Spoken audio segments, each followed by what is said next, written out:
I've become a sound reader. I can see laughs. I can I can see when Landon makes his breathing sound. Oh, shoot. Matt, Okay. who you got? I don't know. We can. Vince Kenny? Are you close enough to him? He would. Oh yeah, he would do fantastic. He's listened to an episode. Yeah, you can call him. This is our man. Hi, this is Vince Kenny. Please leave a message. Gah! At the tone, please record your message. When you've finished This recording, is you may hang up or press embarrassing. 1 for more options. All right, I've got my sister Olivia's phone number ready to roll. Hello? Hey, Olivia. Hey, what's up? Not much. So you didn't know this because I didn't tell you why I was calling from an unknown number. But you He's are in on. jail. Matt's in jail. I'm in jail. No, Good are evening, Olivia. Even Hello. better than your brother being in jail. You are on the Speech Guys right now. What? Yeah, the podcast, the real thing. Is this live? Not exactly. Sort of. Essentially. Yeah, effectively, it's live. Oh, Everything okay. you say or do will be recorded and held against Oh. you. So, Okay. Okay, Olivia, before Matt gets carried away, can you tell me one thing? Have you ever beat Matt in an arm wrestling contest? Not officially, but I have beat him in many other games that he will never admit. So, Olivia, the episode we're doing today is an excerpt from the movie Jurassic Park. What No memories do way. you have of that movie? Wait, like the original Jurassic Park? The OG. Yeah, the original. OG. Oh, snap. I've got a lot of memories. Hold on to your butts is one of them. That's classic line. Said by. Yeah, I don't know his name. Well, Sam. with the actor's name, that's easier. Samuel Not L. really. Jackson. Samuel Oh, Jackson. yeah. That's Fury. I'll That's forgive that's you. right. That's Yeah. right. Yeah, in the computer room.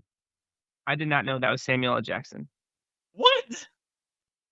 I Oh, mean, yeah. at the time when I was 12 or 6, I didn't know who Samuel L. Jackson was. Well, right. and he also looks like 40 years younger too. So I feel like he looks he looks middle-aged there, and he looks middle-aged now, 30 years later. Yeah, that is kind of true. He's like the real-life Doc Brown. Well, I was going to ask if you remembered that we watched that movie on a tape recording because our parents were too cheap to buy the movie. They just recorded yeah. like a live version. So when we'd watch it, there'd be like commercials for like cotton and like, I can't believe it's not butter. And I don't know. I just remember Wow, I those. forgot about that. Yeah, we probably sat on the floor and watched it while we were like eating, I don't know, soft pretzels and like pizza rolls. What do you call it? Pizza rolls? Supper snack. That was classic. Yeah. Sounds like your parents were spending all their money on snacks. Yeah, we couldn't afford movies. You're ready to go. You got all the information you want. You know, it says a lot about a person, how they introduce a podcast. So put your own little spin on it. You know, mix up the order, mix up the names, give us new nicknames. Bada bing, bada boom. Throw What's some the name dates of at this your again? brother. I'm sure. The Speech Guys. No. What's the name of the episode? You didn't stop to think if you should. That's really long. Okay. Well, you Got didn't it. stop Just and do direct- ask if you should, according to the outline. Really? Oh. Ask if you should. Just pick one. Just pick one. Yeah, as you just go. whatever. Yeah. It'll work. Okay. Welcome to episode number 24 with the Speech Guys featuring Matt Schultz and Ross Magic Johnson. Woo! Yep. Nailed it. Landon and Says it all. did I cover everybody? No, I'm missing one. Remember best looking for hair starts capita? with M, ends with Ike Schaefer. Oh yeah. And Remember the bald guy from the way?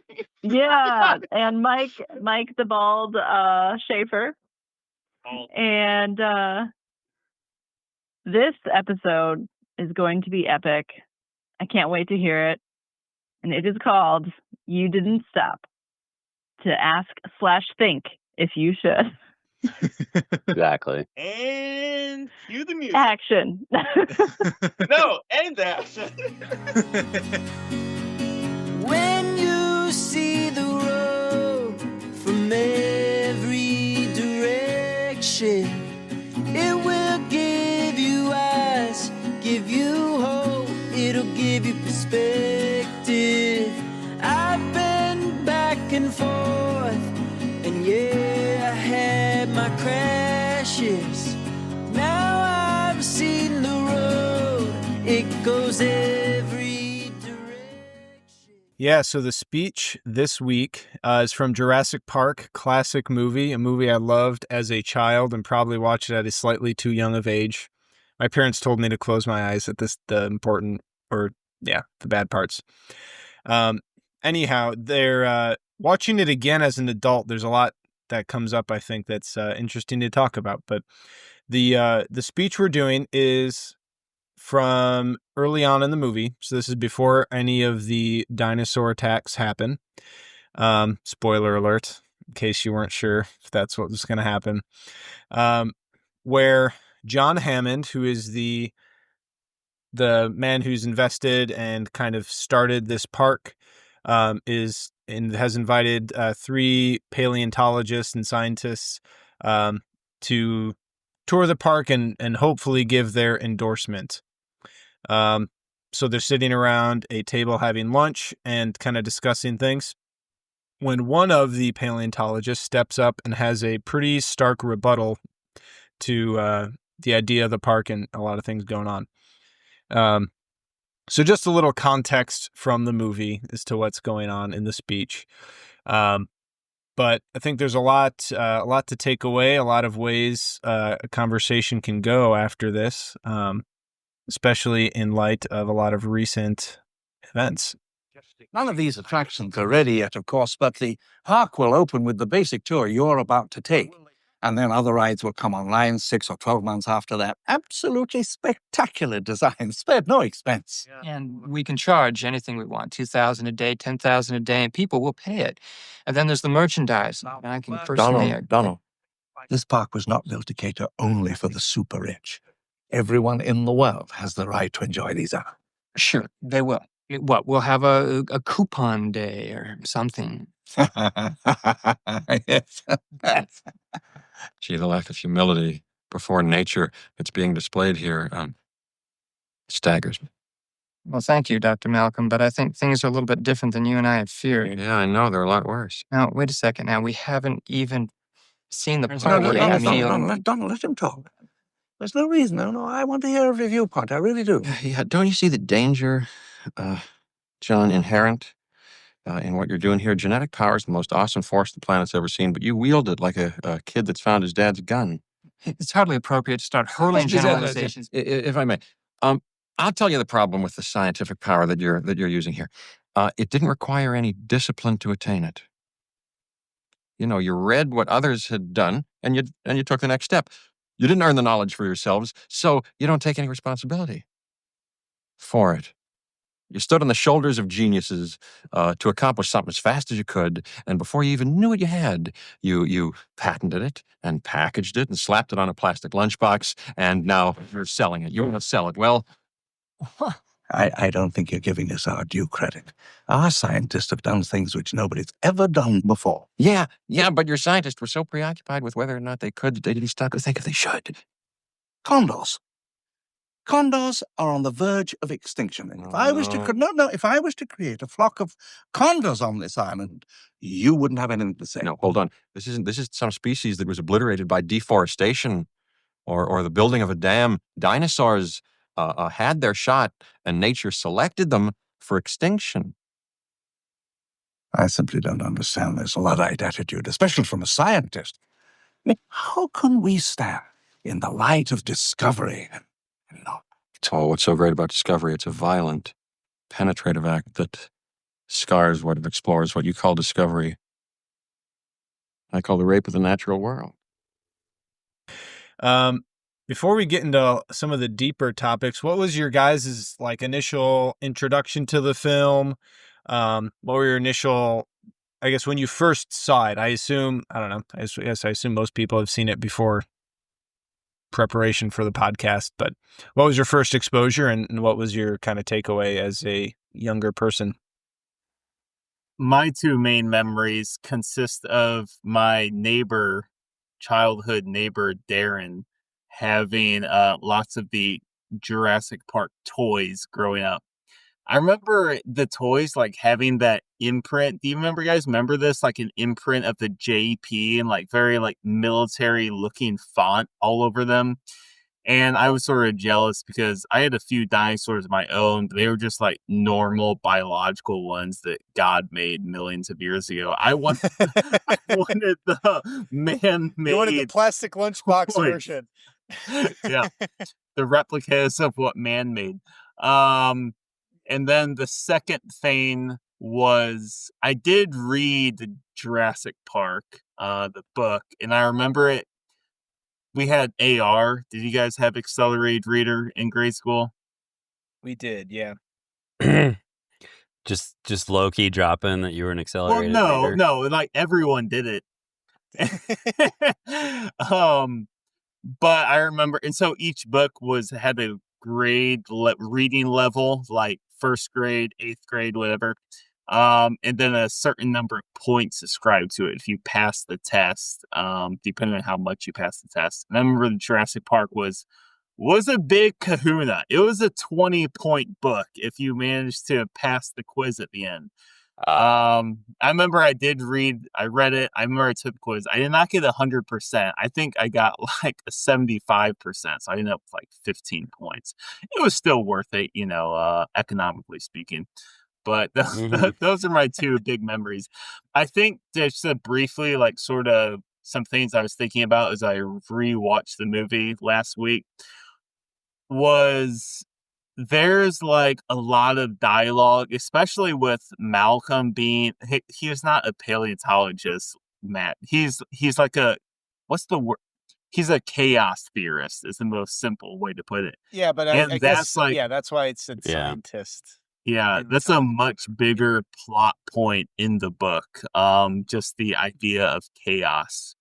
So yeah, I remember that sort of striking me a little bit. And there's a lot more in the book that like they really really briefly visit in the film that just doesn't make as much sense outside the book. But anyway, those are my two big memories of seeing it. Watching it, reading it. I think you're the only person I've ever met who's read the book. Really? Yeah, Yeah, I just had to look up who Michael Crichton was. What? Are you serious? You mean Michael Crichton? Crichton, yeah. I assume that's a silent CH, but maybe not. Yeah, trained medical doctor from Harvard turned great American biotech catastrophe novelist. I don't recognize many of his other books. Maybe was the Terminal Man turned into the Terminator? No, he did not do Terminator. That's the only one that possibly seems like another. He also did Timeline, which was a great book that I read.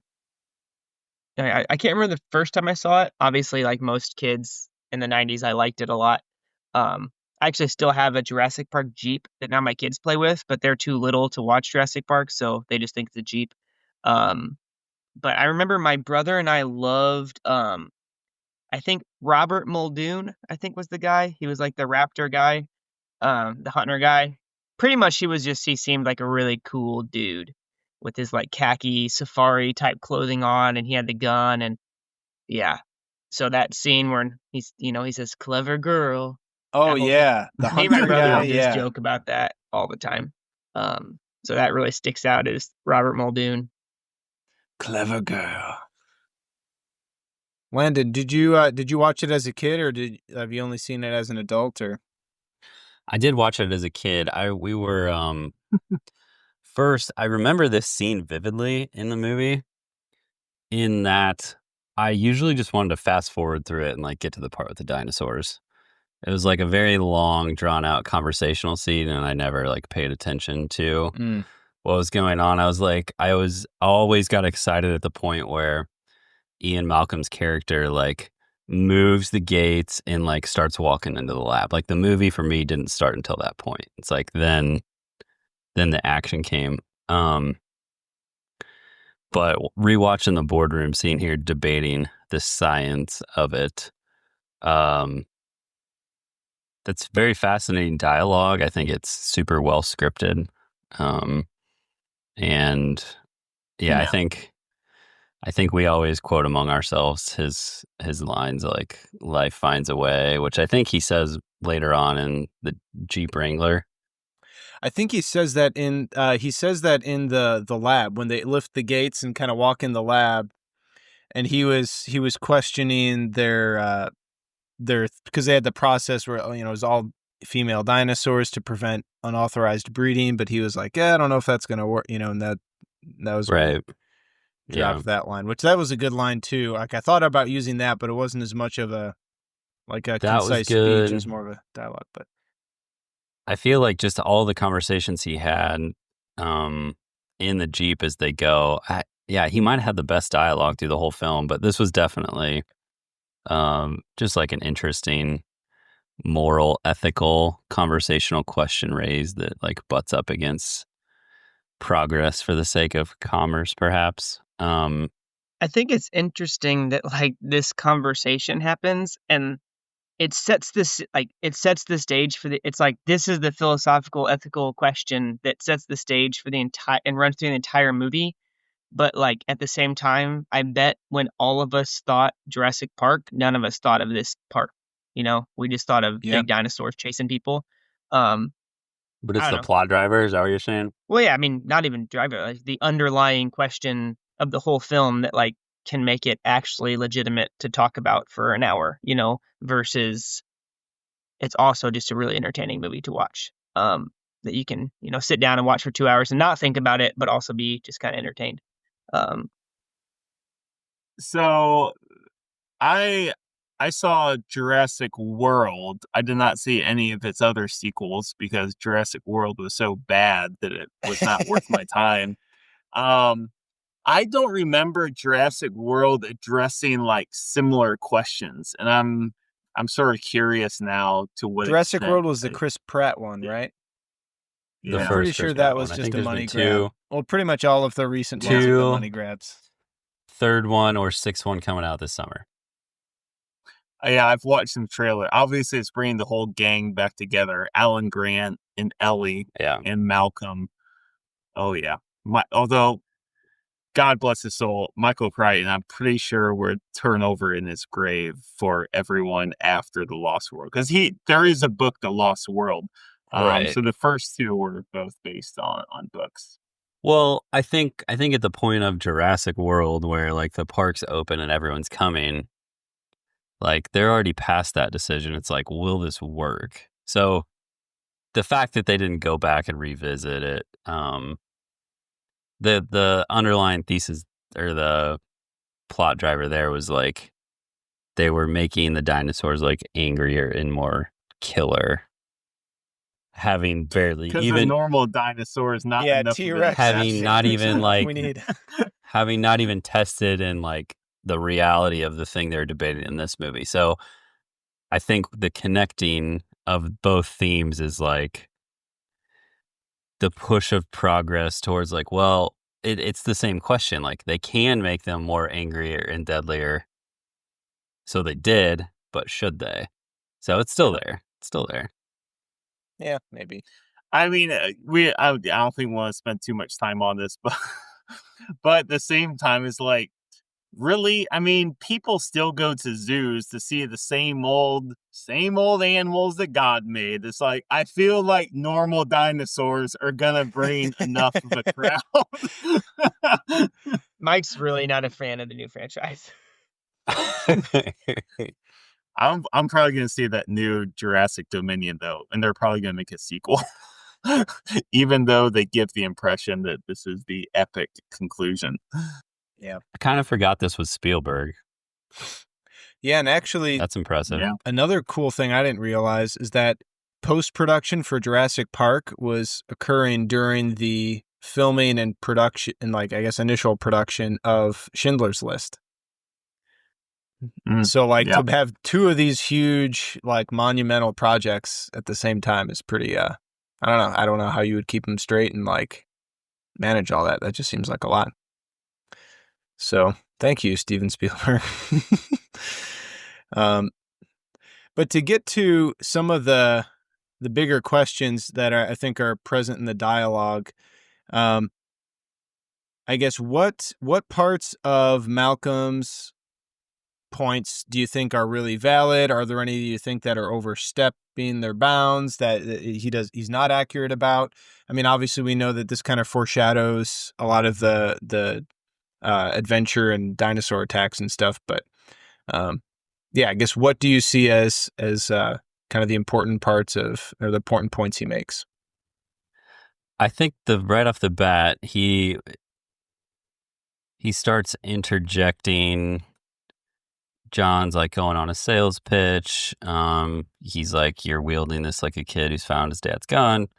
And then his first long paragraph is like, you're standing on the shoulders of everyone else. You didn't have any discipline in attaining this knowledge, earning it yourself. And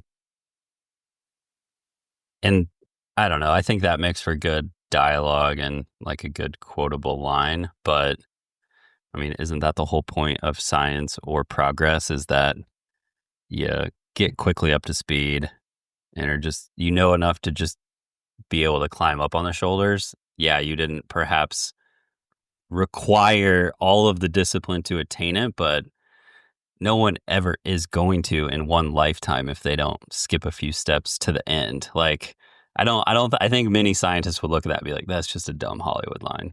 Yeah. I think that, yeah, I was thinking about that particular line as well. I think that's where the book would have there's a lot more content from the book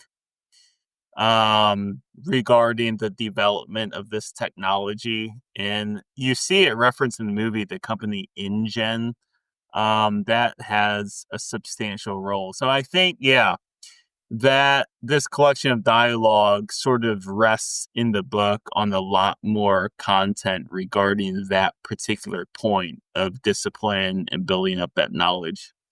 At the same time, like, I also think, well, okay, but you still built this Jurassic Park. I'm pretty impressed. Like, I don't think John Hammond is wasting his life away like some useless nincompoop. There's obviously some discipline that was required there. So I think that's a little bit unfair of Malcolm. But at the same time, yeah, I understand what he's getting at too. Yeah, later on, so this isn't one I read out loud, but later on in the dialogue, he has the phrase, "Oh, what's so great about discovery? It's a violent, penetrative act that scars what it explores. What you call discovery, I call the rape of the natural world." I think that's another line where I think, like, gosh, like, is building a cabin discovery or raping the natural world? So I feel like there's a lot of, I mean, it's strong language, of course, and he's trying to drive home a point, but yeah, I think there are parts that are a little overwrought. But at the same time, I think maybe a deeper question he's kind of asking with this is like, what is the proper relationship between man and nature? How should nature like kind of guide us versus be this thing we completely manipulate? What violates nature and what kind of harnesses it for its full potential? So what, I guess, what thoughts do you guys have on that? Yeah, I guess on that topic, like how are man and nature supposed to relate to one another? So I think my point is brief because it sort of just tidies up this introductory point here. Yeah, I think when Malcolm says rape of the natural world with relationship to scientific discovery, that feels a little bit flippant to me because it seems to be what he's saying that just scientific discovery it fundamentally is rape of the natural world. I mean that's exactly his words. I don't know. I feel like. Well, sorry. Go ahead. Finish your point. I'm sorry. Go finish your point. Well, I don't know. There's nothing else really substantial to add to that. Yeah. What do you have? Like it sticks out to me that actually I'm glad Matt brought that line up because, like you said, you didn't read that originally. But another kind of time that the idea that science is regarded as the rape of the natural world. Have you guys read The Grapes of Wrath? It's been a long time. I don't think maybe John Steinbeck's novel. Yep. So obviously, like classic, one of the best American novels, whatever. He has a similar description of like using machines for farming. So the Grapes of Wrath is set Dust Bowl, and it's kind of the beginning. I think someone might look this up for me, but kind of the beginning of using like tractors and machines for farming.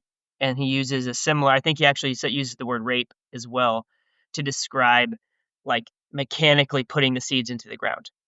Because the earth is being literally, I mean, the seed is getting put into the earth without the earth's consent, I guess. But so I feel like that's a second kind of just fictional but representation of this idea, and kind of posing it as that. And I guess what I kind of jumped in when Mike was talking, like when it comes to like scientific progress, is it always like that? I think like I don't know how Matt worded it exactly a couple minutes ago, but I think it's important to think about, are we working with nature or are we kind of working against nature? So, and I mean, we can be specific with as many examples as we want, but I'm trying to, so like the idea of, are we from like more the philosophical standpoint, is what we're progressing towards like facilitating or doing the same thing that nature made it to do, or are we actually stopping nature from doing what's intended to do? If that makes sense. So, are we working with or opposing the natural process? And science can do both, I think. But I think that's an important distinction for this whole topic. So, just like a couple things to think about, like I think of vaccines, and you guys can jump in a little bit if you want, but like our body is made to fight off infection, right? That's how it naturally works. We have an immune system and all that stuff.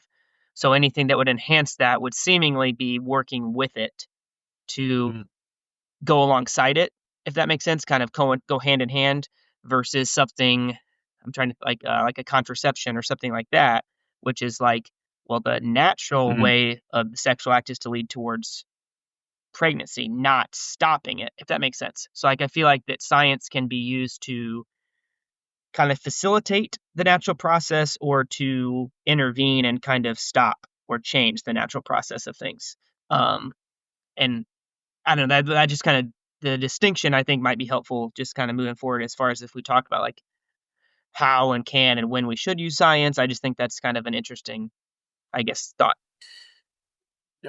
Briefly, I like that idea that science should be used to facilitate natural processes, but with respect to to play devil's advocate with something like birth control, well, I mean, it's also natural to not be fertile at times. And so one could say that using artificial contraception is simply enhancing that natural dimension. Just to put it really briefly on that point. But I guess kind of begging, or like a question that I think's begged with all of these points is like, what is sacred about nature that we shouldn't violate it? You know what I mean? Like, is that important? Yeah.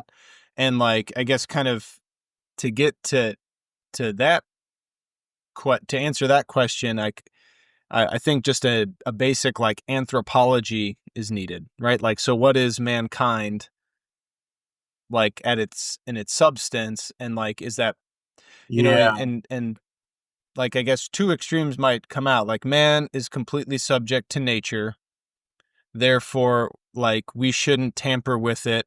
We are subjects to it, and like, we should kind of serve that, so to speak. But then the other is that nature is completely subject to man, which means that like we are in charge, we are superior to nature completely, and we should dominate it, right? And we should make nature work for us, you know?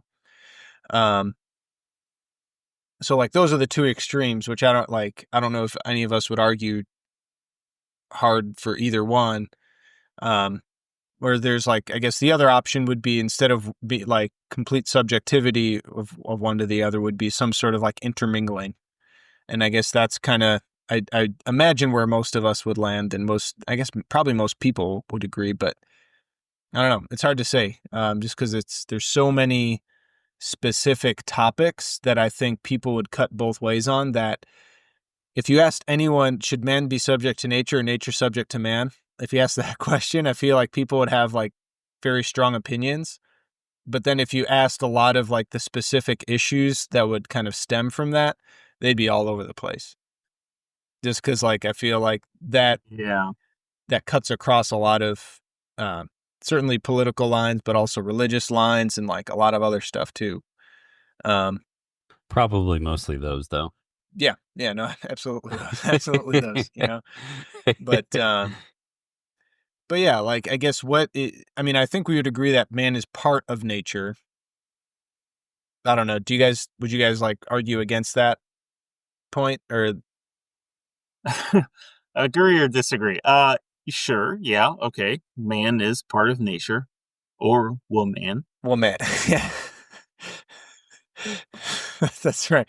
Although that reminds me of a good line that Ellie Sattler had in the movie, where Dr. Malcolm started. It was like, God creates the earth, God creates dinosaurs, God destroys the dinosaurs, God creates man, man creates dinosaurs. And then she jumps in, dinosaurs eat man, women inherit the earth, which You know, Ooh, I really like that line. That just deserves a round of applause. Great quote there. Yeah. I like that line a lot, to put a fine point on it, because there's like a lot of fundamental truth to that. Like, yes, it is men who would once say, yeah, let's clone some dinosaurs just because we can. Yeah. It could have been better if you were rewriting the script in a tiny manner. What was the female scientist's name? Ellie Sattler. Yeah, you'd probably rewrite it to that, like all the men being like, let's do it, and her being like, but should we? Yeah. I mean, and I think there's something like, I don't know, uniquely masculine about like just doing stuff just to do it. You know, like, hey, let's build this freaking huge tower, you know, like, you know, whereas like, I don't know. And I know that, I don't know, I think that's like a to some degree, like a pretty common anthropological thing. Like, women, like, there's a lot of like female goddesses that are described as like the goddess of the earth, or of the ground, you know, whereas like male gods or goddesses, you know, like Thor, or who's the father of Thor? What's his name? Whatever. And you know, what's the Egyptian, the falcon? Forget his name. But like the kind of like airy sorts of creatures, and I don't know, I've heard that's like a common theme in like mythologies, to, you know, to describe women as more like earthly and earth, you know, and I feel like they just with like kind of their unique ability to give birth, you know, they're kind of more attuned with the like what's like the facts on the ground, so to speak, you know, and the natural rhythms of things. I think that it's like mankind is, I think we would all agree that mankind is also transcendent to nature, at least in some way. right? Not that we're completely beyond it, but we're at least transcendent to it. And I feel like that's a key element, especially when you get to, like, I guess answering the question, like, what harnesses nature and what just kind of, what violates it. And then I think kind of from that, like, what inventions, like, improve humanity and, like, kind of allow us to truly flourish in, like, every sense, not just, like, an immediate kind of superficial sense, and, like, which inventions kind of have more downsides than upsides, or at least it's more of a mixed bag. Go back to our earlier thesis question, which was, what is the proper relationship between man and nature? Yeah, I mean, I think one comment on that would be, like, that seems to be the overwhelming question of at least secular religion in climate change, and just, like, it's, like, probably the global driving narrative. They're at least top three. Maybe Russia and Ukraine right now, but hopefully that's a flash in the pan. I think, like, overall, it's like, we're so many people, we're so connected, we're using so much oil, that is the question that everyone's drawing lines in the sand and trying to figure out. And yeah, I definitely agree with that statement, that's a definitely core question concerning society, and even to, like, tie it into Russia and Ukraine right now. it's true. They want more farmland. Well, where I was going to go with it was,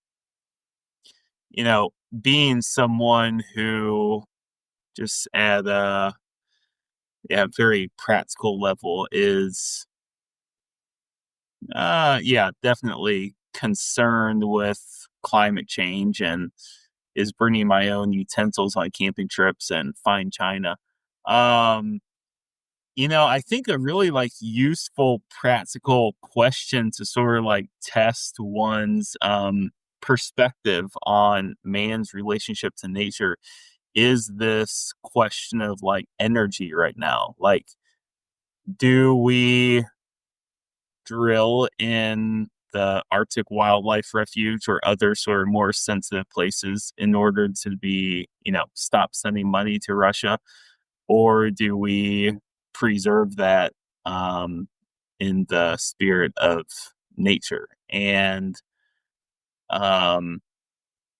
I suppose one could hypothetically make the argument that, oh, well, if you drill there, then it's going to put at risk more humanity later, or something to that effect. But, I mean, man, I have to say, like, no, no, you can't be sending money to your enemy to fund a war, I'd certainly hate to see the wildlife refuge open up for that, but I think that's a pretty pointed moment where you're deciding, are you going to place nature above man or vice versa? One of the best answers that I've ever heard on that question is, like, all right, there's a ton of oil in the vast northern Arctic where polar bears live, and it's easy to drill. Have you ever watched The West Wing? Mm-mm. So the last season they did, I think it was even live, maybe, or it was live-ish. The characters did a, like, 1 hour debate. It was a fictional debate, but it was kind of like, how would Hollywood writers and even, like, old politicos imagine the perfect political debate going, like, substantive issues and not, like, character harassment. And so, anyway, the two candidates running for president debate in the West Wing in this universe, and Alan Alda's character was just like, I love national parks and nature, like, that's big, but I also like cheap gas and oil. He's like, really, when you're trying to save the polar bears in northern Canada, like, there's only about 10 people who will ever see northern Canada. They're all super rich and take a private jet. Like no common man is getting up there to enjoy the sight of a polar bear. Like we should drill up there and we should preserve the Rocky Mountains, like, southern Canada mountains. Drill up there, that's fine. We're not going to disturb anything. No one's ever going to go there or see it, take pictures, preserve the stuff near people. And that's the trade-off. Like, yeah. It was an interesting way to put it. That was like a very serious point in this fictional debate 25 years ago.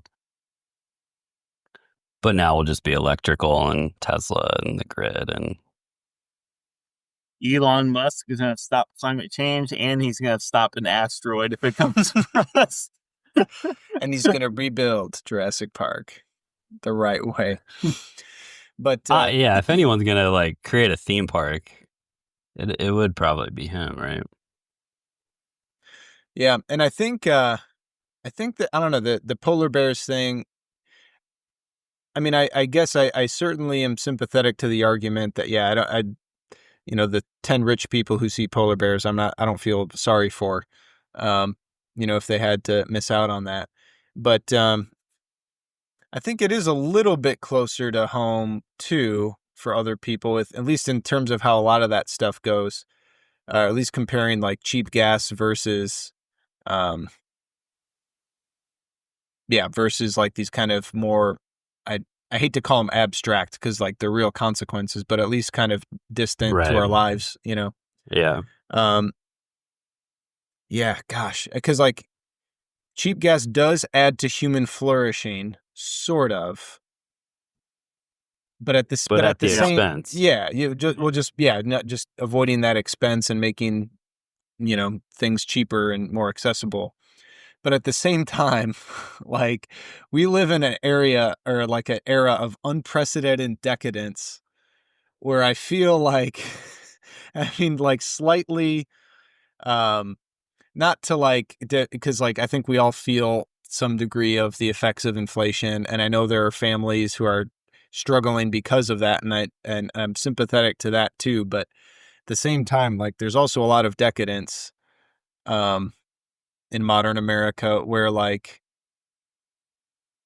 I don't know, I guess to some degree, like at some point nature's going to beat the tar out of us, Right. And like, maybe not, Yeah, I true. talked about like the extremes of man, like being, subject to nature, nature subject to man. Like, I suppose neither is subject to the other, but like we have to live together, Right. They're like, I suppose maybe they're like neighbors, next door neighbors in a way.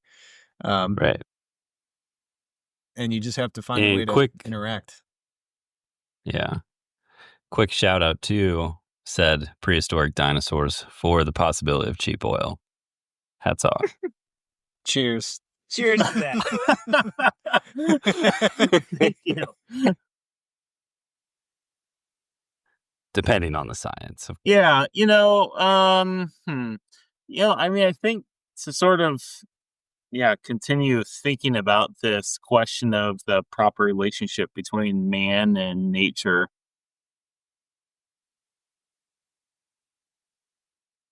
It was articulated well by you, Matt, that, either man is subject to nature, or maybe more so just like supposed to be in harmony with nature or something like that, or nature is subject to man. And man, and this ties in really well to the David Foster Wallace episode where Foster Wallace illustrates the Christian who at the time would have had a Bush Cheney bumper sticker, but is driving the huge gas guzzling SUV. Right. And clearly nature is subject to man and that person's psyche. Versus the Prius who is using reusable bags, but is maybe sort of a butthole to you. They're big cloud of smug, as South Park so aptly illustrates. And it's like, how do you effectively find the middle ground? Because there's truth to both of those ideas for sure. And I think that's so core to so many different things in society, even things like racism. Like there's what yeah, like how do you deftly find that middle ground where true like human flourishing seems to take place? Um Man, I sort of want to try to explain myself a little bit like with the racism thing. Okay, I'm gonna try. Yeah, go. I'll support you. There are lots of small things. Okay, microaggressions is obviously like a big buzzword right now among people. And I strongly believe that microaggressions are a real thing. And I wouldn't necessarily use that word, but I understand what's being like described there. Um and one way of stopping microaggressions is to make everyone terrified of being a racist. That's one way to do it. It definitely works. Yeah, go ahead. But at the cost of the only thing you're going to ever think about in your life is being a racist or not. That's what it seems to be sort of like the balance of the scales there. Or you cultivate yourself into being this hyper conscientious person of all of the dimensions that there are to a person, that certain person are woman. Okay, how do you respect that person, the fact that they are a woman? Okay, this particular person is black. Okay, so how do you be a little bit more conscientious of the fact that they're black? This person has never heard an intellectual explanation of Catholicism. Okay, how do you articulate yourself with respect to that person, right? There's all of this different like complexity going on with all these different people. And I think that the only way that you can resolve that in this very integrated, balanced way is being a very conscientious and frankly, just well-read person and just very like thoughtful person. But it's like that's so hard for so many reasons. People are intellectually limited, they're resource limited. It takes resources to become that kind of person. So it's like the anti-racist is like using a sledgehammer to beat down an 8-penny nail, if that's a useful analogy or a coherent analogy. I think maybe I like what you're getting at, because I think maybe a way to describe this, instead of man and nature being different, perhaps we need to realize that man has a nature, like has a natural element that we can't control, Yeah. or we don't get to decide. Like it's kind Yeah. of spoken to us, just as like nature is. Like we don't get to decide how gravity works, or we don't get to decide how plants grow, like, or how photosynthesis happens. Like we kind of have to work with it. Like same thing with like limitations in our humanity, and we don't get to decide how race works, or how, different, different, like, just how we just interact with people differently. But like understanding that nature perhaps not only guides like the human interactions that you described, but I think also should like inform how we invent and progress and discover things,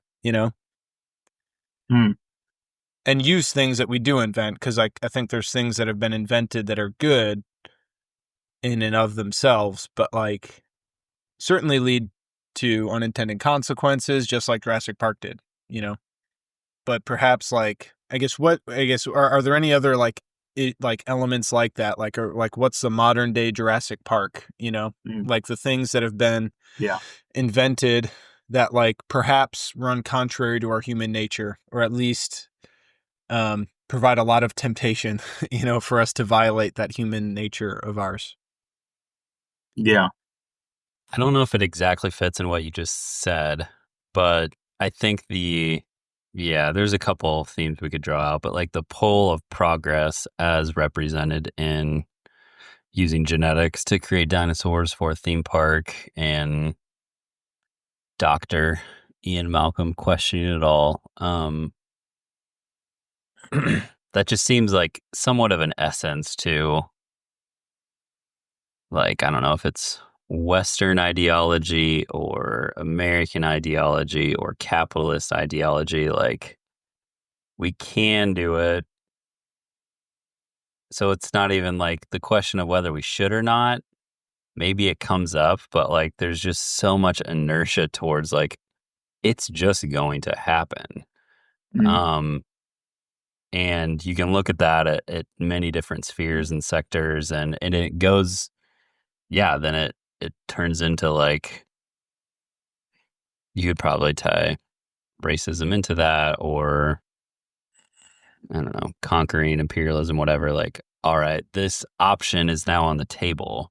We figured out how to easily sail ships across the sea, or send rockets to the moon, or do genetics, and like,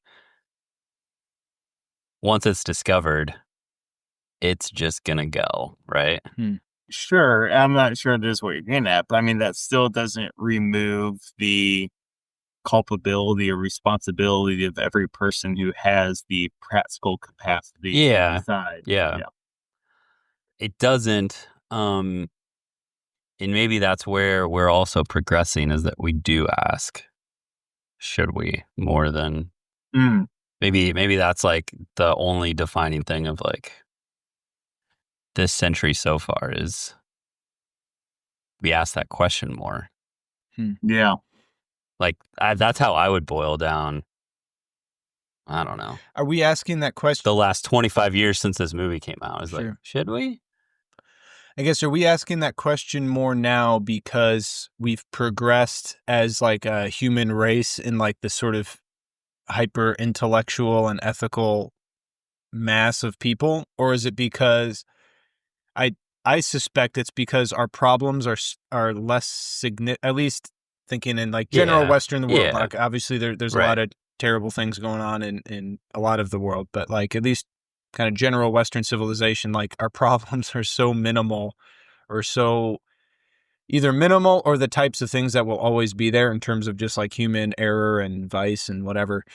That like, at least the West problems are. That like, actually, whoa, maybe we don't need to vacation to Mars, and maybe we should just like learn how to grow crops better, or just because I mean, most of the inventions have been, at least in some part, to alleviate human suffering, right? Like in terms of progression in farming, or transporting things, and like refrigeration and electricity. Like, it's really only the last 40 years maybe where it's like, oh, actually, we really didn't need television, or we really didn't need, certain things.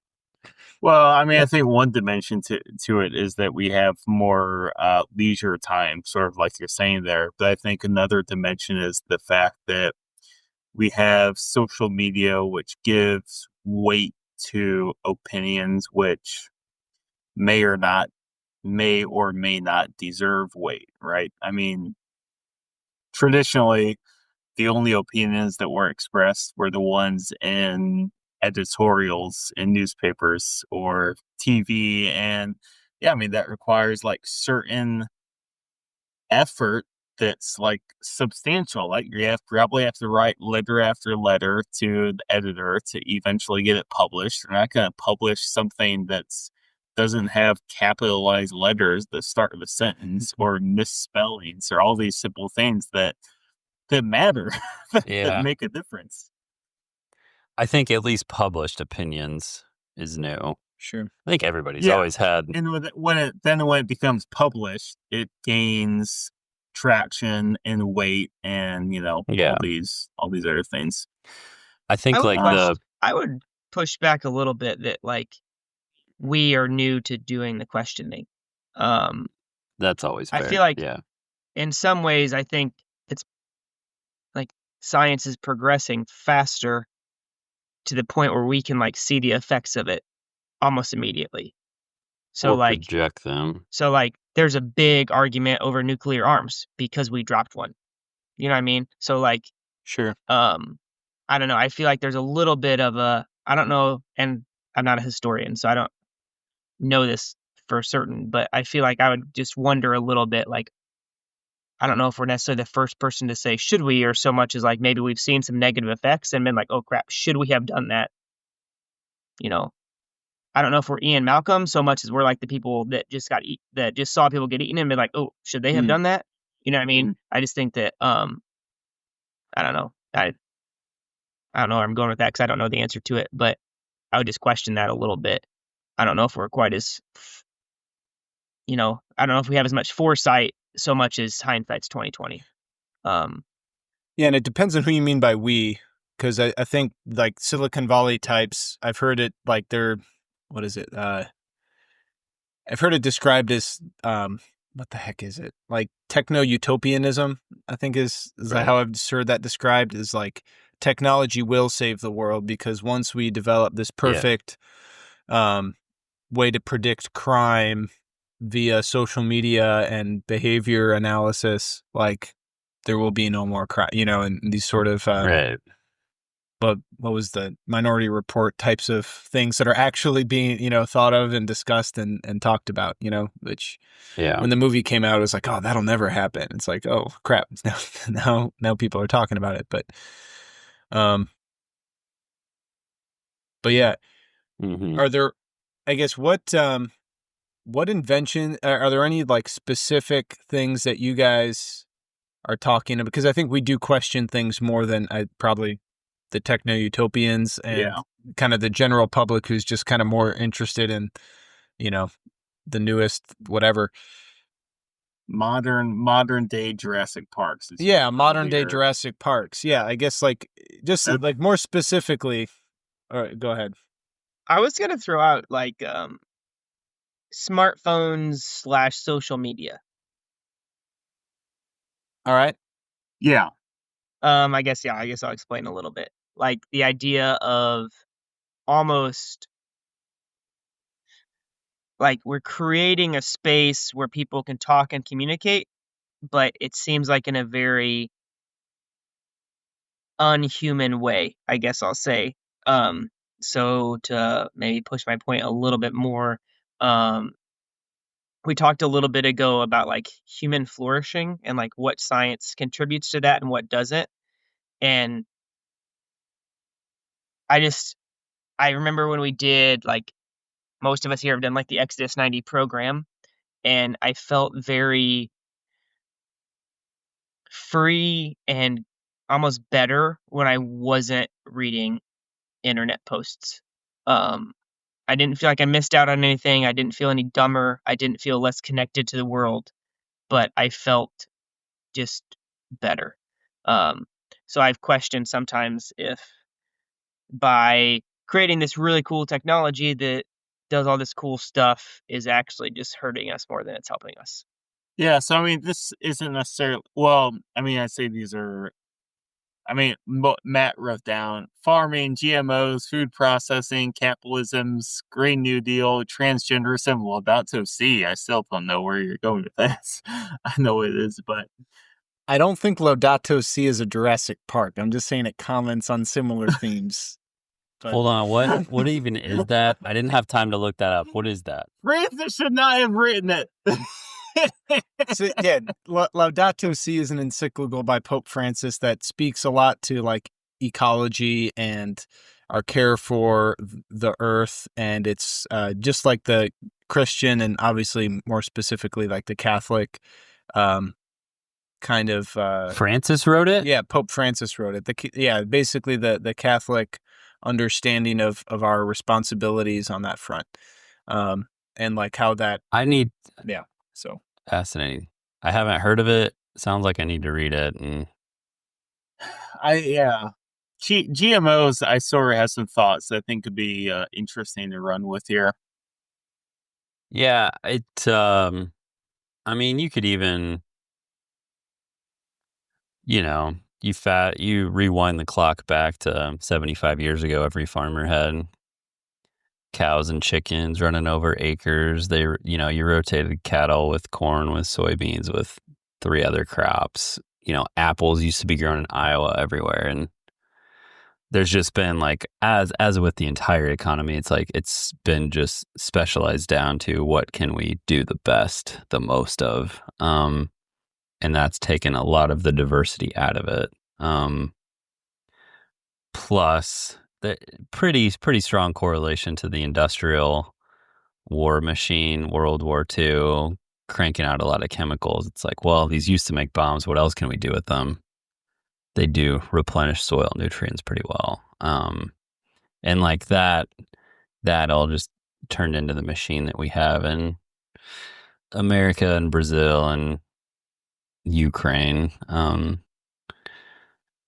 Maybe Russia. Europe didn't. They stayed fairly organic, and then everywhere else in the world is super small plots that aren't that industrialized. But yeah, like was it necessary? Did it feed the world? If you'd redraw the whole highest and best use of every square inch of planet Earth, would you do it this way? I don't know.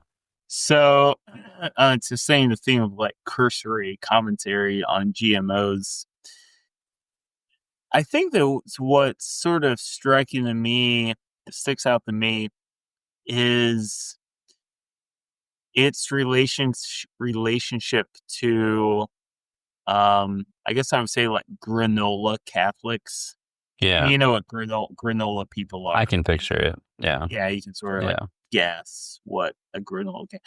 I sort of think of myself to that extent, and I see like it. the way I think of myself in that way is that, yeah, I'm gonna avoid taking Tylenol if I have a headache, but I won't not take it. Well,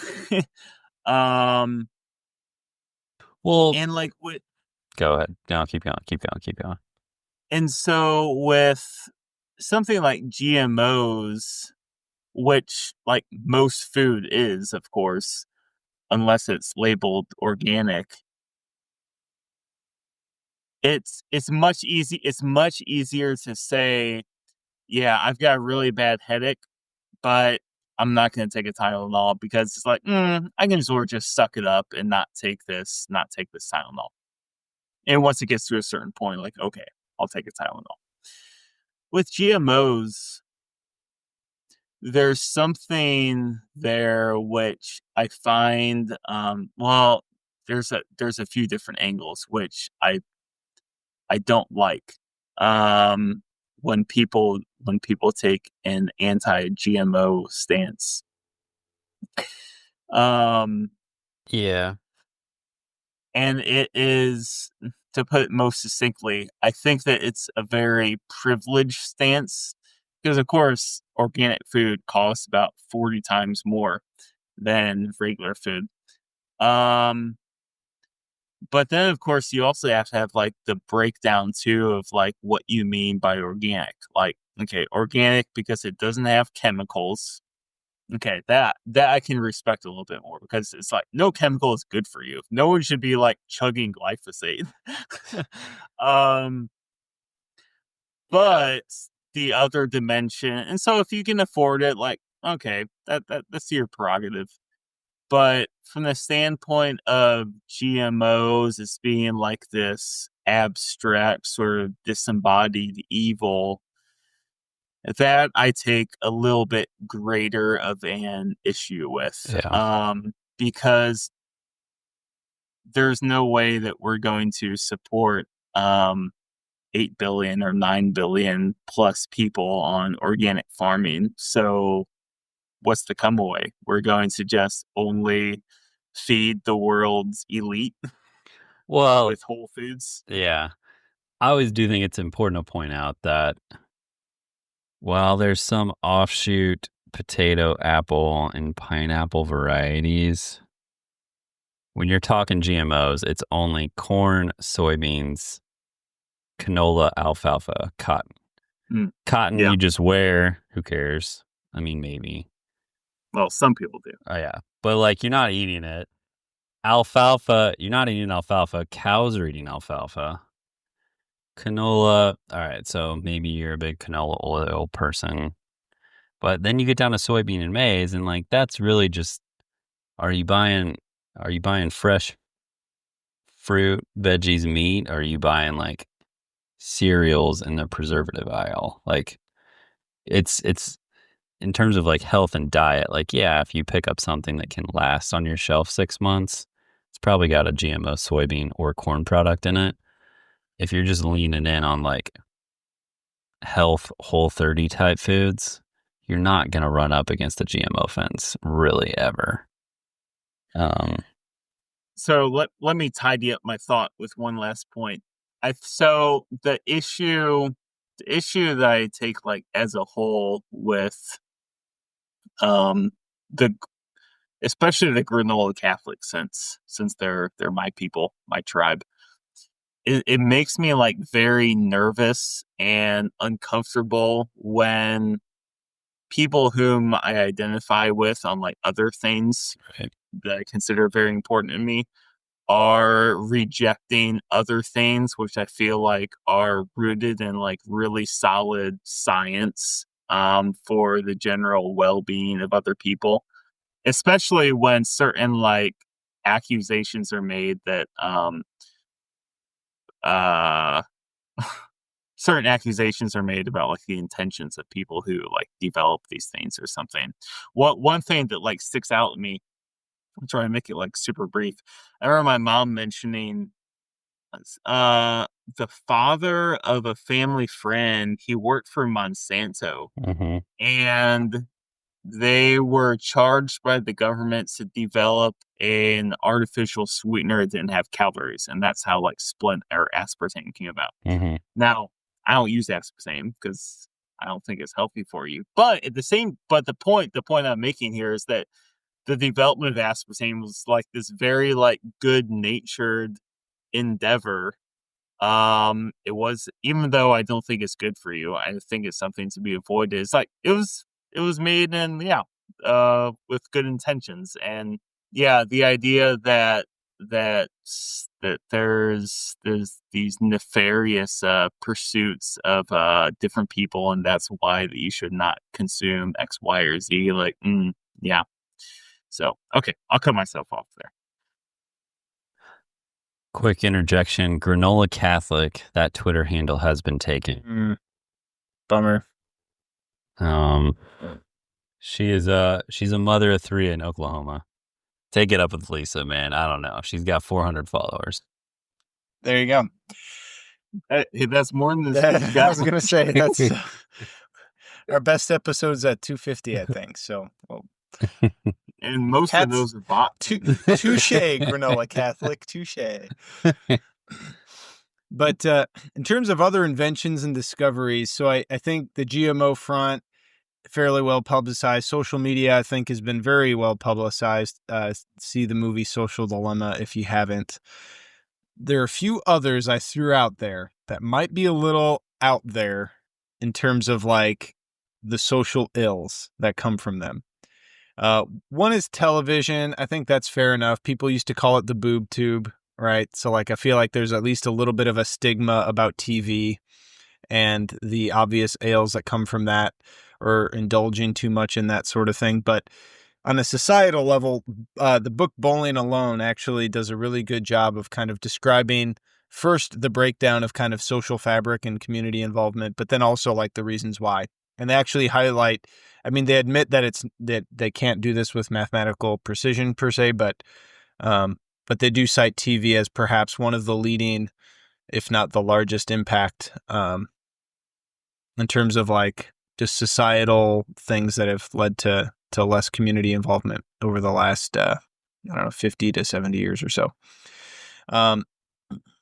Another one, and again, this isn't something that shouldn't be, but something that I think perhaps is overused, is nursing homes and retirement communities.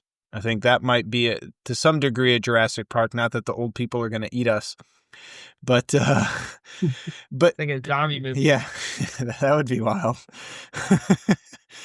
But to some degree, elders are effectively quarantined from the rest of society via this sort of thing. I worked at an assisted living facility for a brief period of time, just looking for different jobs on the way to finding my way to Peoria.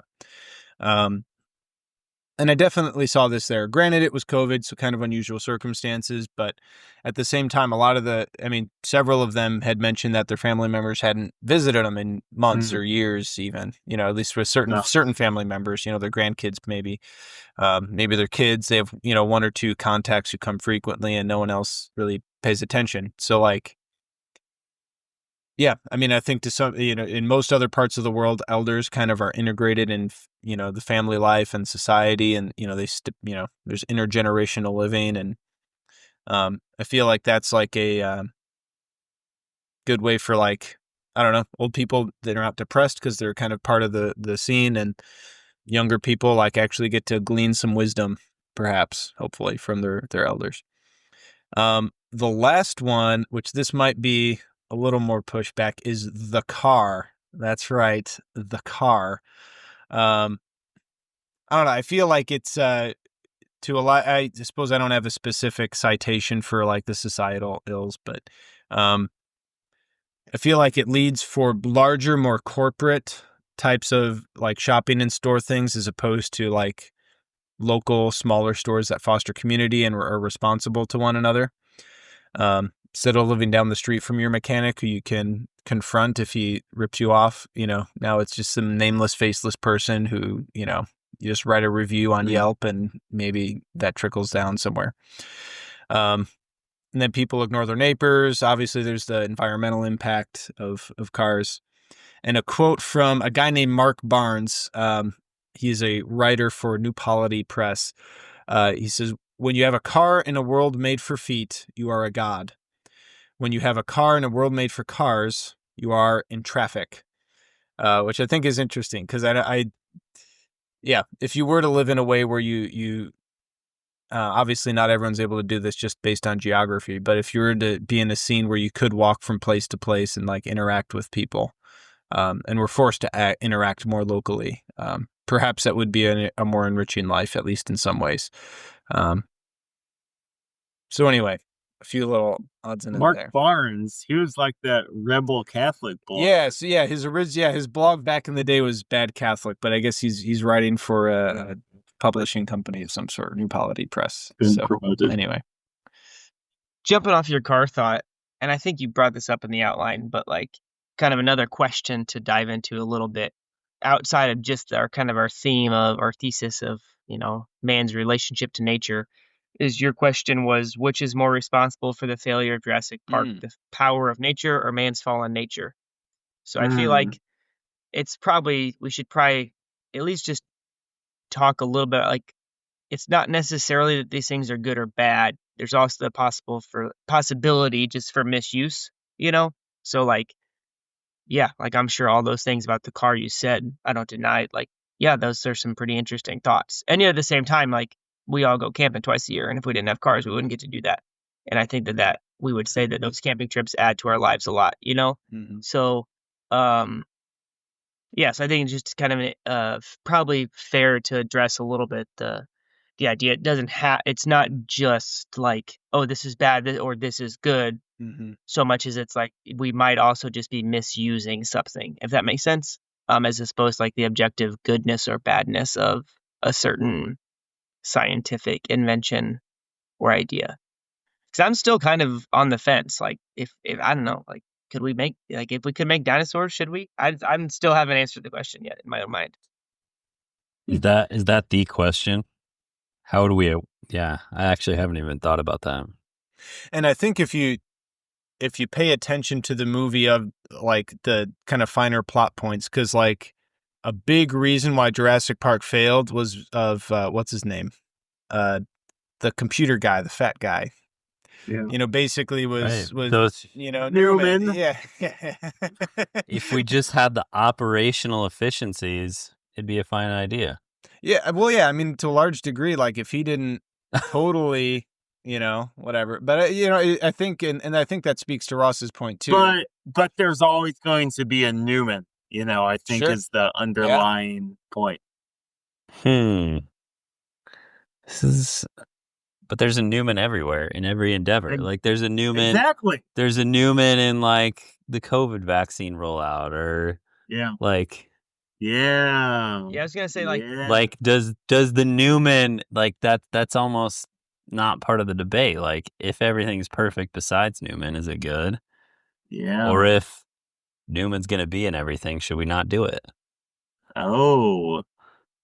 Yeah, and dude, that's like that might be it, because social media, it's like you have a million Newmans, so maybe we just shouldn't do that. It's mostly Newman. Like nursing homes, it's like most people are using that wisely, and they're not just trying to kick their elders out. But hold on. But in fairness too, I would argue that even the Newmans are not the core reason for the shortcomings of social media, just to put it like super briefly. Sure, no, that's true. Even myself, since of course I'm such a saint, like have struggles with social media. For sure. I'm not sure what you mean, but I'll just believe you. No, I get what you mean, Mike, because there are people who are above the Newman level, so to speak. Yeah. Who are exactly. Who still waste their life. Well, I mean, to some degree, I think maybe they are the Newmans still. Just because they're rich and smart doesn't mean they're not Newmans. And insofar as Newman means someone who is abusing their power for nefarious purposes. There's a Newman inside all of us, to put a finer point on the metaphor. I love how that's not even the for full credit.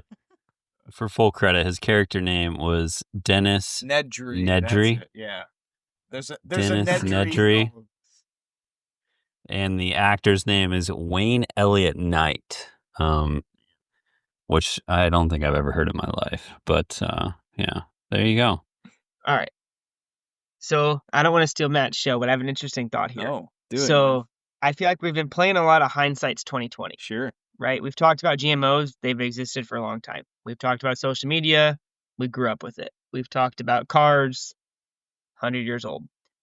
We got one. What do you guys think about like the actual things we could be an Ian Malcolm for? Ooh. So like things that are like happening now, like not I can sound cool because I can read something about it because it's somebody else has already written about it, but like, yeah, man. What are not the Jurassic Park? I mean, maybe that is the question. Like, what are the Jurassic Parks? But like, what are the things that are could we currently actually question? Is this our final round out question? Because it's like 2 a.m. here in Southern Illinois. I feel like this would be a good end. But yeah, I don't know if we need like one concise answer. But I like where you're going with this. I've got. Let's call this our final. We can keep chatting if something special comes up. Call it the final. I think that's fair. I hope Landon has a next episode ready by the time this is done. I do, and I'll answer the question last. Ooh.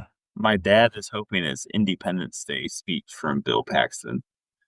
I'll throw my answer out. I think genome editing in humans, that is, I think that will be something that we not only can be, but I think should be Ian Malcolm's for. I think that completely devalues the human person to, I guess it treats the human person as a summation of their genetic prowess as opposed to like an inherently valuable person or inherently valuable thing, like despite their genetic defects, even if they do lead to suffering. You know what I mean? Obviously, you don't want people to suffer from genetic ills. Like muscular dystrophy or something. But I feel like genome editing, like to the point where like, oh yeah, we're just going to, edit everyone's gene, or will allow you to edit your genes to make sure your kids don't have, X, Y, or Z, like cystic fibrosis or Down syndrome or something, I don't think that's here yet. It's certainly not like a popular common thing they're doing, but I know it's like, seems to be an emerging field. I feel like to treat people like they're the summation of their genetic prowess is inherently dehumanizing. So I don't know. I think it is interesting and on point here to sort of articulate that distinction between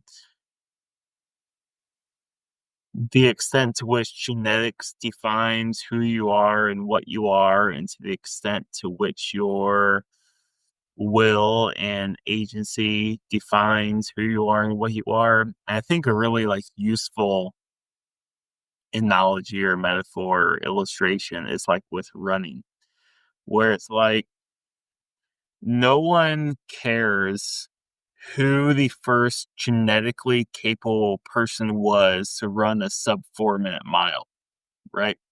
I mean, that person could have theoretically existed, 100,000 years ago or something like that. People care who applied the will to put forth the work and was in a certain amount of like synergy with their environment to make that happen. Roger Bannister and then John Landy. And like the point that I'm making here is this, like with gene editing, whether it's respect to cloning or something else like that, where it's genetic engineering your children or something, there is something that just feels very, very raw, very core. The fact that people love at some level seeing what the universe gives you and running with it, literally or metaphorically, depending upon discipline. But at some level, too, of course, we also just want to see, oh man, hey, how strong could we make a person? Hey, how good looking could we make my child? Which I think is something. But yeah, I mean, how do you like resolve that? You have to go back to these kinds of conversations, is that people will always remember who Roger Bannister was. No one knows who in the hell was the first genetically capable person to run a sub 4 minute mile. And it speaks into this like just fundamental truth that I've been thinking that Jordan Peterson brings up a lot the idea of the a priori knowledge. Like, what is the a priori knowledge? That knowledge which you just simply know. Right. And so I think all about like, what is that? And I dare say that one of those things is that what the universe gives you or God gives you or anything in between that has some sort of fundamental sacred value which is not to be touched. I dare say that everyone believes that. Ross, did you have one in mind for what we should be EML for? I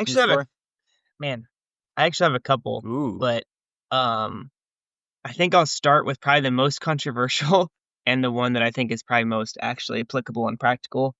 And I think from what Mike just said is like a practical application of somewhat he was saying. But I think the question, I'm going to try to articulate this well to make my point, because I'm not trying to, start like a political discussion. But with transgenderism, obviously there are people that truly, have like gender dysphoria, like truly, like the way they identify is different than their body and all of that. I think particularly though how we treat it in children, with like puberty blockers and hormone blockers and things like that. I think that is a very practical place to say, should we? Just because we can. And I mean, the fact that I bring it up probably kind of gives my opinion away on it. And I'm not trying to bring it up as like let's start a super controversial discussion, but just keeping that idea in mind of, when someone is very young, unformed, frontal lobe's not fully developed, all that type of stuff. Like, just because we can, like, should we really do this right now? I think it's just, no matter who you talk to, I think would probably agree, like, take a breath and at least ask that question, would be kind kind of Ian Malcolm question of today. Ross, I'm going to NPS. I'm not going to podcast scared. You threw out the word frontal lobe like you knew what it was. What's a frontal lobe? Other than it's in your brain. It's actually the lobe that's in the front of your brain. No, so it helps. It's like executive function, decision making, that type of thing. So it's not actually fully developed until you're, don't quote me, like 20 to 22, somewhere in that ballpark, I don't think. The last one, anyway, probably. So, like, either way, like a 16-year-old kid, like, you can, like, literally, I'm not saying, like, as some, like, oh, you can't expect him, blah, blah, like biologically, scientifically, like, you cannot expect a teenager, let alone, like, a 5-year-old. Right, yeah. It's not even 16. It's like, the conversation is more like 8 right now. Right. So, like, just the idea, and I mean, just as like a parent, like I struggle with this a lot because like you want so hard to like reason with your child, and you need to in some ways because they need to hear like what problem solving sounds like and what reasoning sounds like. But like from a straight like biological standpoint, like you just can't expect anyone below that age to make like fully reasonable, rational decisions. So that's kind of why I said I think part of why, especially in children, if you can't expect them to fully make a reasonable, rational decision, and that's not even a controversial statement, should we, Ian Malcolm, like, should we expect them to make a reasonable, rational decision about their life? So I just think that that's a place we can kind of step back and maybe ask that question a little bit. To sort of tie in my previous point of a priori knowledge, something I do think, and what Ross just said, I do think it's interesting, like, why is, and you guys can agree or disagree, why is gender something that apparently has become a priori knowledge? Like, it's something that sort of is outside of the capacity for others to know. Like, it doesn't matter if 100 or 1,000 or 1,000,000 people think that you're a boy. If you think that you are a girl, that is what you are, because it's a priori not. And frankly, if someone like wanted to disagree with that, like, no, that's not what it, like, I don't know. I frankly don't see how you could get around that argument that, okay, you're going to say that, these a priori things no longer exist. This is what it is. Yeah, I don't know. It's not, because I mean, I do certainly agree with Ross. And I remember, I don't know, for some weird reason, like growing up watching 2020 or Dateline, every once in a blue moon, they'd have some episode where they interviewed a man or a woman who, struggled for their entire life, of this dissonance between what they were ascribed biologically versus what they felt inside, and tried everything to get it right, and eventually came upon something else and found some peace with that. Like, that makes a lot more sense, versus the 8-year-old, as Ross describes, where it's just they seem, in fairness, they seem to magically know what their gender is, in contrast to everyone else. Yeah. That resonates with me. I don't know what TV I was watching, but it seems like, yeah, circa 1998 or 2002, like a fairly, plausible, normal, I don't know what the right word is, like, story of a unique outlier situation. Is like, all right, yeah. Not what I would do, not what I would recommend, but sure. But I don't know, 2022 feels different and more right. That same thing that was like interesting story 25 years ago is like, should we? Something's changed. So Landon, what's your modern day Jurassic? Oh wait, Ross, do you have something? I also think we should all answer the question: if we could actually make Jurassic Park, should we make Jurassic Park? Yeah, we should answer that question. I'll wrap up. Our next speech will be Well, no, What don't the- say yet, because I have Well, to move it my- around. No, it's the next speech though. Oh, wow, what a Okay. tie-in! We perfect I'm on the edge of my segue. seat. So we can do that, and then we'll do the quick fire round to finish this out. What do we do the dinosaurs? Sci-fi at its core is man versus machine. We need to go to the original man versus machine. We're going to look at some Rocky quotes. 4. No, 2001, A Space Odyssey, the origin of sci-fi by the great Stanley Kubrick. What does the machine have to say about us, and how do we interact with it? I've been looking for an excuse to watch that. So you got to watch it. It's a tough movie. It's tough. You should watch it. It's a little awkward, but it was in the 60s, even before we went to the moon. And we're going to dive into it. What AI. Exactly. I remember I first took time to watch it, and like the first 20 minutes, I was like, what is going on? When is this going to start? And yet, reflecting on the first 20 minutes is honestly like probably the best part. And it's crazy how relevant it is to our lives today. So that's the cliffhanger. Is Donald Trump in it? Like he made a cameo in The Sandlot? No, but let's do the quick fire round. We're in this boardroom. We're grilling Malcolm and what's his name? John Hammond. And we're the investor. Maybe we're the investor writing the check. Are we gonna fund this thing or not? Or we're like, they need the last 10 million to make this operation hum. Do we write the check or don't we?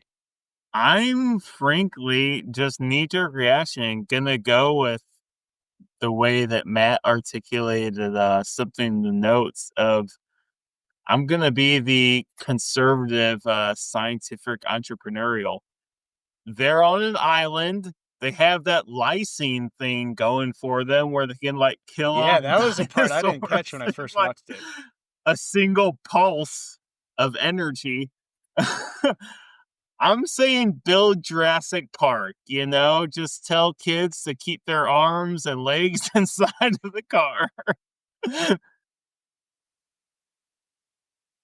What was the lysine I have no thing? idea I what don't know.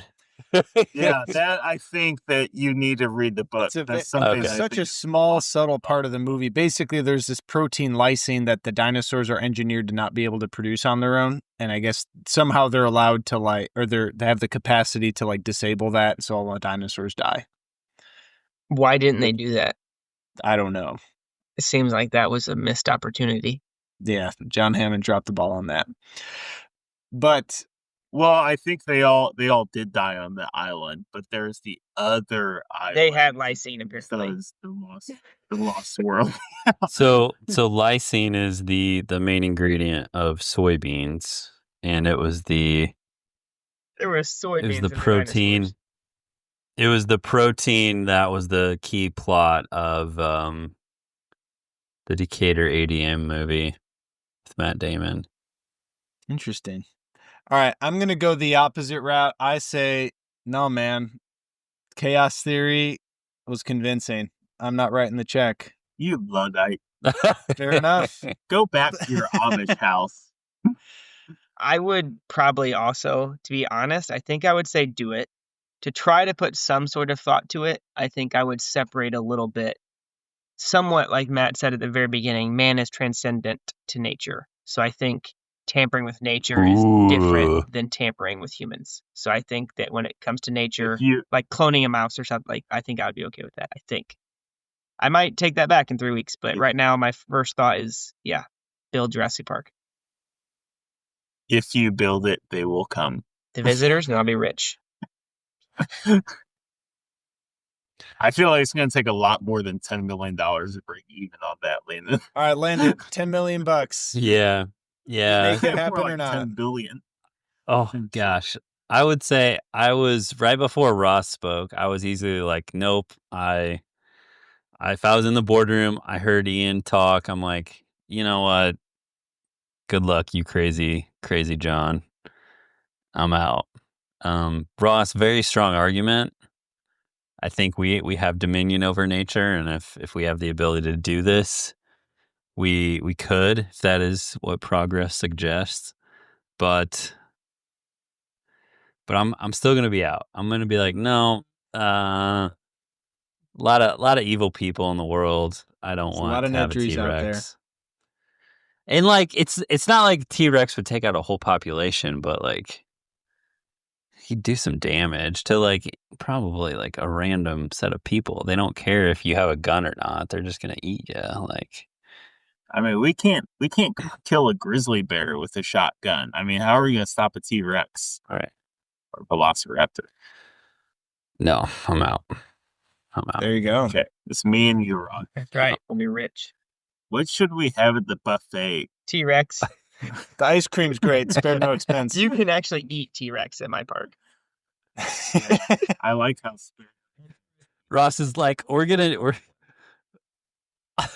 Ross is like, we're changing the model. You're not gonna like see him in the wild. It's mostly a steakhouse. We grow them out back, and you can just come in and sample it while you have. Like lions, you know what somebody would pay to come hunt a T-Rex? Big bucks. Lead us to a better place. Road will lead us to a better place. Hey, yeah.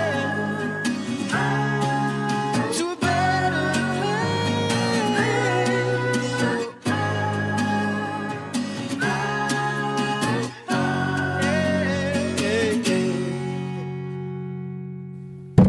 What am I doing this weekend? Mm-hmm. I have a last church retreat for my faith and work program. And then final prep will be in Europe all of June. So we're about to fly the coop. Europe. United States 2.0. Or negative 2.0. We're gonna spend a couple hours, maybe a half day in Oxford. Whoa. And I've got the Eagle and the Eagle and Child Pub? yeah. You're going to Eagle and Child? No way, dude. Oh. Heck yeah. Yeah. So all I heard was Oxford and Eagle, and I knew exactly what you were talking about. I was like, we're gonna train it out there for a day. And I was like, there's only one place I want to see and spend all day, and it's in the back corner of this one little pub. Mm-hmm. Bird and the baby. The bird and the baby. I'm just gonna like sit there, have a pint, and text you guys and see what we come up with. So, is that where the Inklings drink? Yeah. Yeah. I'm reading The Fellowship right now. Love it. Oh, dude, I was just thinking about starting that. I feel like you've read that like 70 times. I am quite a Lord of the Rings fan, though every time I read it, I'm just like, this is so good. And actually, like, it's entertaining. It lifts the heart in a way that like almost a religious text does. It's just so good. I have not only not read the books, I've never even seen any of the films all the way through. Actually, that's kind of like someone coming to New York City and like, not only have I never gone camping, I've never even walked outside.